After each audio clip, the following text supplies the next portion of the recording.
नमस्ते। आज हामी इसेवामा कसरी खाता खोल्न सकिन्छ यसको बारेमा चर्चा गर्नेछौँ। इसेवा हामीले दुईटा प्लेटफर्ममा डाउनलोड गर्न सकिन्छ।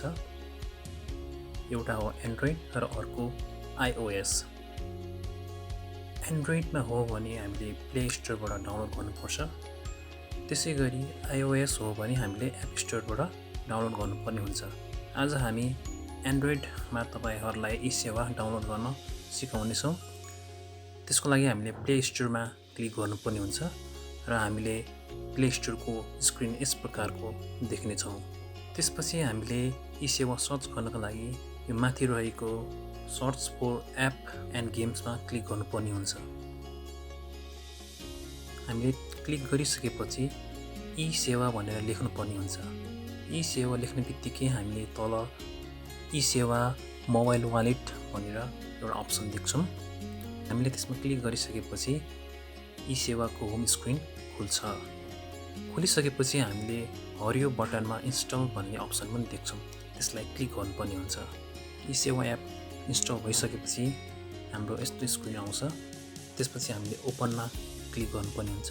हामीले ओपनमा थिच्यो भने इसेवा लोगो भएको एउटा स्क्रिन खुल्ने गर्छ। त्यसपछि हामीलाई विभिन्न फिचर्सहरूको बारेमा यसले बताउने गर्छ। हामीले नेक्स्ट थिच्दै जानुपर्ने हुन्छ। त्यस्तै गरी load fund, scan to pay, many more भनेर आउँछ। नेक्स्ट गरिसकेपछि लर्न मोर एबाउट इसेवा भनेर आउँछ। त्यसमा चाहिँ गेट स्टार्टेड भन्ने एउटा बटन हुन्छ। त्यसमा क्लिक गर्नुपर्ने हुन्छ। त्यसमा क्लिक गरिसकेपछि हामीलाई मोबाइल नम्बर भनेर माग्ने गर्छ। त्यसमा चाहिँ हामीले आफ्नो मोबाइल नम्बर दिनुपर्ने हुन्छ र आफ्नो मोबाइल नम्बर दिइसकेर सबमिट गर्नुपर्ने हुन्छ। सबमिट गरिसकेपछि हामीलाई साइन अप, लगइन र स्किप भनेर तीनटा अप्सनवाला एउटा स्क्रिन आउँछ। सुरुमा चाहिँ हामीले साइन अप गर्नुपर्ने हुन्छ। साइन अप थिच्ने बित्तिकै हामीलाई एउटा रेजिस्ट्रेसन फर्म खुल्ने गर्छ जहाँ मोबाइल नम्बर, फुल नेम, जेन्डर आदि भर्नुपर्ने हुन्छ। त्यसै गरी जेन्डरमा क्लिक गर्नुहुन्छ भने तीनटा अप्सन आउँछ, मेल, फिमेल र अदर। यसमा एउटा सेलेक्ट गर्नुहोस्। सेलेक्ट गरिसकेपछि तल term and condition and privacy पोलिसीमा क्लिक गर्नुपर्ने हुन्छ। त्यसपछि हामीले प्रोसिडमा क्लिक गर्नुपर्ने हुन्छ। प्रोसिडमा क्लिक गरिसकेपछि भेरिफिकेसनको स्क्रिन खुल्ने गर्छ जहाँ चाहिँ हामीलाई कोड हाल्नुपर्ने हुन्छ र हामीलाई कोड चाहिँ हामीले सुरुमा मोबाइल नम्बर दिएको हुन्छौँ। त्यसमा चाहिँ इसेवा अलर्ट भनेर एउटा मेसेज आउँछ जहाँबाट चाहिँ हामीले कोड हाल्नुपर्ने हुन्छ। कोड हालिसकेपछि चाहिँ प्रोसिड अप्सनमा थिच्नुहोस्। प्रोसिड थिचिसकेपछि MPIN क्रिएट भनेर एउटा स्क्रिन आउँछ। क्रिएट MPIN भनेर जहाँ चाहिँ हाम्रो 4 डिजिटको MPIN चाहिँ क्रिएट गर्नुपर्ने हुन्छ। MPIN हामीले विभिन्न ठाउँमा प्रयोग गर्छौँ। जस्तै कि एप्लिकेसन लगइन गर्नको लागि पनि MPIN चाहिन्छ। त्यसैले ट्रान्ज्याक्सन गर्नको लागि पनि हामीलाई MPIN नम्बर चाहिँ हाल्नुपर्ने हुन्छ। त्यसैले यसलाई सुरक्षित साथ राख्नुपर्ने हुन्छ।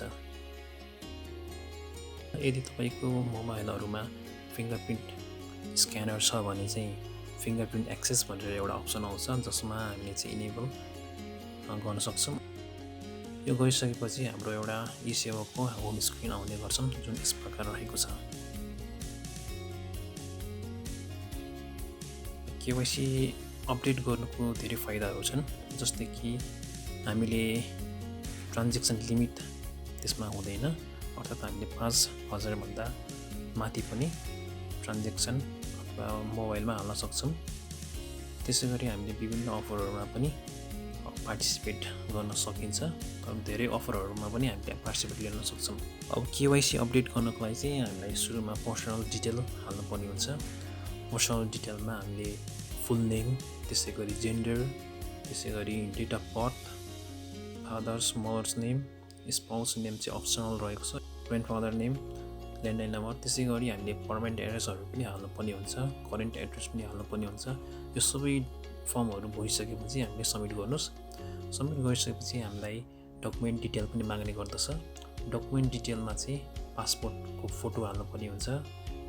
त्यसै गरी सिटिजनसिपको फ्रन्ट साइडको पार्ट हाल्नुपर्ने हुन्छ। त्यसै गरी सिटिजनसिपको पछाडि साइडको पार्ट पनि हाल्नुपर्ने हुन्छ।